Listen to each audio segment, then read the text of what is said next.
इसहाक डार साहब खैर वज़ीर ख़ज़ाना इस वक्त बात कर रहे हैं, आपको बराह रास्त अल्हम्दुलिल्लाह। और मैं उनको शाबाश देता हूँ क्योंकि वो 2 दफ़ा मुझे आजमा चुके हैं माजी में। 1998-99 में जब पाकिस्तान बदतरीन बैनुल-अक़वामी पाबंदियों को फेस कर रहा था एटमी धमाकों के बाद, तो दुनिया ने पाकिस्तान को एक सबक सिखाने के लिए बदतरीन मुआशी पाबंदियाँ लगाई थी पाकिस्तान में। और मुझे उस वक्त तिजारत और सरमायाकारी की वजारत के अलावा फाइनेंस का जो है वजारत ख़जाना भी सौंप दी गई। अल्हम्दुलिल्लाह उस ज़माने में भी ये ठीक हुआ।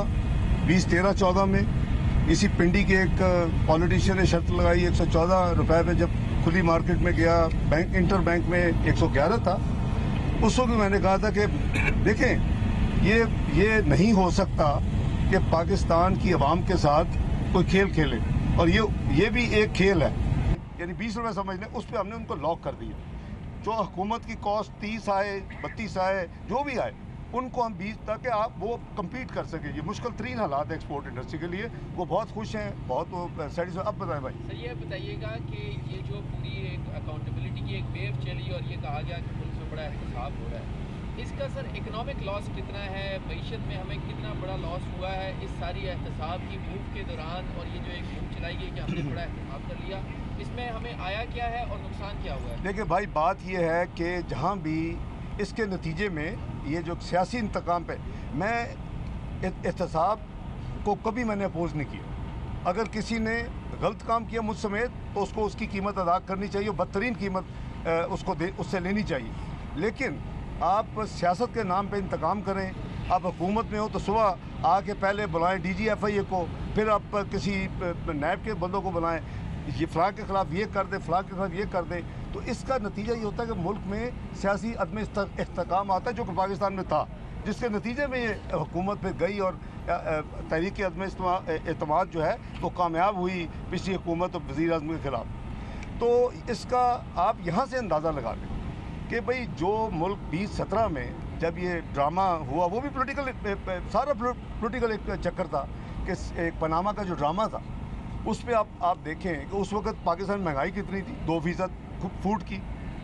आपकी जनरल महंगाई कितनी, 4%। आपके जो है कर्जे कितने थे, 25,000 अरब।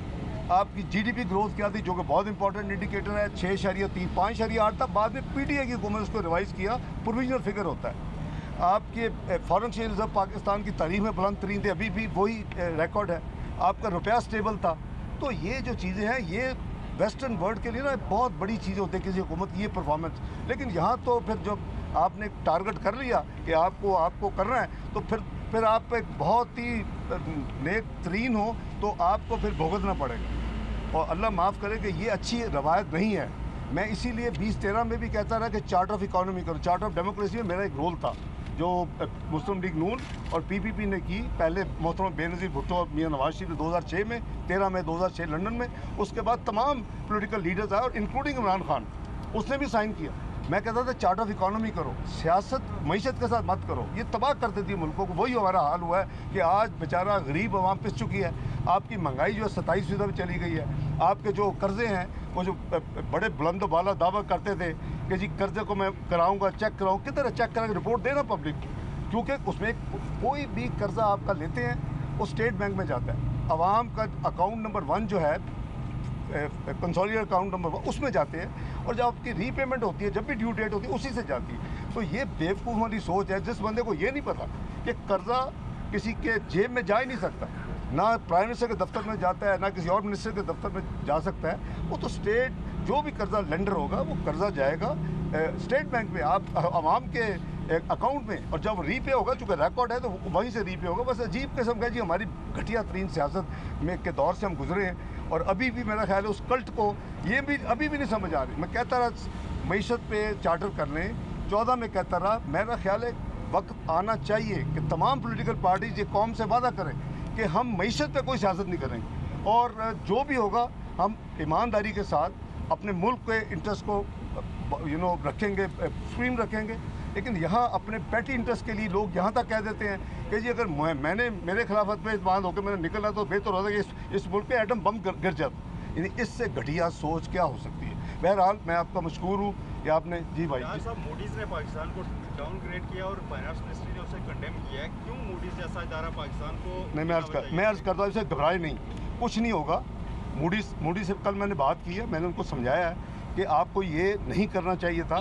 आप सिर्फ एक फॉर्मेलिटी के तौर पे इतला करते हैं। भाई जो कन्फर्म करना चाहते हैं आप हमसे बात करें ना पहले, तो इसलिए ना घबराना चाहिए कि परसों मूडीज़ ने यूके को, फिच ने, 3 एजेंसीज हैं, Moody's, standard poor and Fitch ने यूके को डाउनग्रेड किया, आपने देखा होगा, फ्रॉम स्टेबल टू नेगेटिव। तो देखें, ये इन रेटिंग एजेंसीज का जो मेन काम है वो बेसिकली आपके जो बॉन्ड इशू करते हैं, स्कूक इशू करते हैं, इंटरनेशनल पेपर, उसके लिए रेटिंग बहुत ज़रूरी होती है। अभी हम उसके करीब नहीं हैं, हमें अपनी इकोनॉमी के इंडिकेटर्स ठीक करने, जैसे हम 2013 में किया।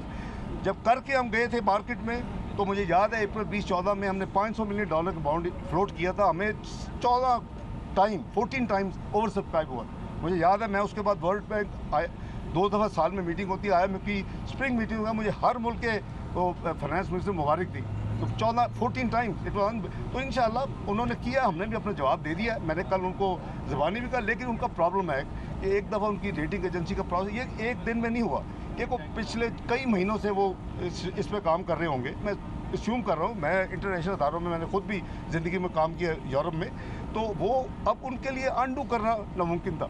मैंने फिर उनको कह दिया कि अगर आप ये करेंगे, अगर आपको सिस्टम में गुंजाइश पैदा कर सकते हैं, वो मुझे मिल रहे हैं वैसे कि हर दफ़ा जो भी एनुअल मीटिंग की स्प्रिंग होती है तो ये लोग टाइम लेते हैं, आपको मिलते हैं आगे साइड लाइन पे वर्ल्ड बैंक IMF में।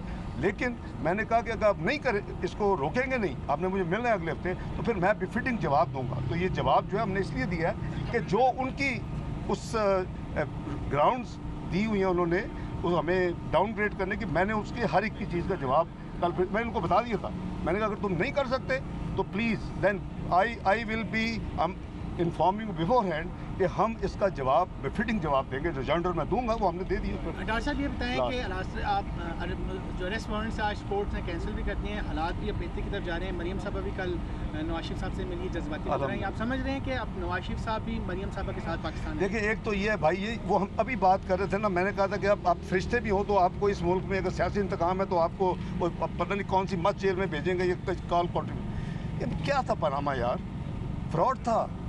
Panama was a fraud. Pakistan ने जो पे किया है बिलियंस ऑफ डॉलर, मैंने आपको इंडिकेटर्स बता दिए, उसको आप आज कंपेयर कर रहे हैं। वो जो कहा जाता था जी 25,000 का बहुत बड़ा कर्जा है, वो 44,000 अरब पे छोड़ के गए 4.25 साल में। यानी एक तरफ 70 साल का कर्जा 25,000 अरब, दूसरी तरफ 44,000 अरब। तो आप इमेजिन करें आज लोग क्यों पिस रहे हैं। पाकिस्तान की मीशत दुनिया की 18वीं मीशत बनने जा रही थी। सारी दुनिया के जो सरबराहान है बैनुल-अक़वामी मालियाती अदारे के, वर्ल्ड बैंक का प्रेसिडेंट आया, उसकी चीफ एग्जेक्टिव आई, IMF की चीफ एग्जेक्टिव MD आई, आपके एशियन डेवलपमेंट बैंक का प्रेसिडेंट 2 दफ़ा। कौन सा मुझे 5 साल निकाल के दें कि कोई बैनुल-अक़वामी मालियाती अदारों के इतने हेड जो है पाकिस्तान होके गए हों। तो ये पाकिस्तान की इज़्ज़त थी और हमें दुनिया की ग्लोबल प्राइस वाटर कूपर्स ने प्रोजेक्ट किया कि ये दुनिया की 18वीं मीशत बनने जा रहा है। आज हम किधर चले गए? इस 4-4.5 साल के कलील अरसा में हम 54th इकॉनमी प्रोजेक्ट हो रहे हैं। शर्म का मुकाम है उन लोगों के लिए जिन्होंने पाकिस्तान को यहाँ पहुँचाया। तो पनामा का जहाँ तक तल्लक है, मसलन मेरा ले लें, मैंने कभी ज़िंदगी में 20 मिनट टैक्स रिटर्न नहीं की। वो मुझे कहते हैं मैंने 20 साल टैक्स रिटर्न नहीं दी। ये है पाकिस्तान और पाकिस्तान का सिस्टम। जब इसको ठीक करना होगा, हम अल्लाह को भी जवाब दें। आप इतनी बड़ी, क्योंकि मेरे ऊपर तो फाइलें नहीं है जो निकाल के तो फ्लोट कर देते, मेरे ऊपर केस बना देते, तो और कुछ नहीं हुआ। 20 साल टैक्स रिटर्न दी 1981 to 2001, और वो उसमें मैं मिनिस्टर भी रहा हूँ फेडरल, मैं उसमें मिनिस्टर ऑफ स्टेट इन्वेस्टमेंट भी रहा हूँ, मैं उसमें MNA भी 2 दफ़ा रहा। आप इस तरह के झूठ और घटिया हरकतें बंद करें। हमें अल्लाह को जवाब देना, सबको, मैं मुझ समेत, तो हमें वो हमेशा सामने रखना चाहिए कि अगर हम किसी से जाती, पनामा हुआ, ये जो है 20 अप्रैल की जजमेंट मेरा कोई नाम नहीं, पनामा पेपर में मेरा कोई नाम नहीं है। लेकिन जब मैंने जैसे कहा ना फंसाना हो तो ये तो सियासी इंतकाम लेने का पाकिस्तान में कोई मसला ही नहीं है। तो ये बनाया गया और वो आज देखिए कि कितना टाइम ज़ाया हो रहा है। ये 10 मिनट का केस है। अब 5 सवाल है। जो JIT ने लिखा कि 20 साल नहीं दिए, बुलाएं FPR उनको कि 20 साल हैं कि नहीं है, प्रोड्यूस करेंगे रिटर्न, उसको बुलाएं, उसको पूछें कि ये एक्ट 93 में क्या नेटवर्थ जो आपके रिकॉर्ड, वही चीज़ है जो उन्होंने लिखी है। आप 2009 तो मेरा मतलब है, फिर केस क्या है? मैं उसका आपको एक इंटरेक्ट यानी उसका कह लें कि सपोर्ट देता हूँ। ये आपने देखा कि कुछ कार्टून आके हर 2 हफ्ते के बाद जो पिछली गवर्नमेंट थी जी 2 महीने में हम ला रहे हैं जी, 3 महीने में ला रहे हैं, इंटरपोल एक हाइप क्रिएट की हुई। किधर है वो इंटरपोल, किधर है वो 2 फ्लैट जो कहते थे लंदन में निकल आए? सब झूठ और फ्रॉड। ये ऐसे फ्रॉड अल्लाह पाकिस्तान को बजाय ऐसे फ्रॉड लोगों से, ऐसी फ्रॉड हुकूमत से। तो मैंने वो अपनी वही रिटर्न्स इंटरपोल को भेजी। इन्होंने यही केस भेजा जो हम इधर आज गए हैं, और उन्होंने क्या किया, उन्होंने मुझे क्लीन चिट भेजी सब चेक करके। उन्होंने कहा जी आपका बिल्कुल अर्जी सी का पाकिस्तान की इमरान खान की हुकूमत को उन्होंने इनकार किया, उनके मुंह पे थप्पड़ मारा। और सारी दुनिया के मेंबर जो हैं इंटरपोल को लिखा कि पाकिस्तान की हुकूमत के कहने पे जो अपने इमिग्रेशन सिस्टम में इसहाक डार के खिलाफ जो लिखा उसको डिलीट करें और डिलीट करके कंप्राइज दें। ये अल्लाह का एक निज़ाम है, इसमें पता नहीं क्या मकसद है, लेकिन अल्लाह ताला हमें तौफीक दे सबको कि हम ईमानदारी के साथ इस मुल्क की खिदमत करें। और अल्लाह के फजल करम से हम पूरी कोशिश करें कि आवाम के जितनी खिदमत हो सकती है। बहुत लोगों ने इस पर भी मुझ पर एतराज़ की जी, अभी इन्होंने दे दिया, बजाय खुश होने के और दुआ करने के अल्लाह और यानी हमें तौफीक दे के। बहरहाल अल्लाह ताला के फजल करम से आप सेफ़ हैंड्स हैं, कोई मसला नहीं है, और इंशाअल्लाह पाकिस्तान की मईशत बेहतर होगी। बहुत शुक्रिया जी, अस्सलाम वालेकुम।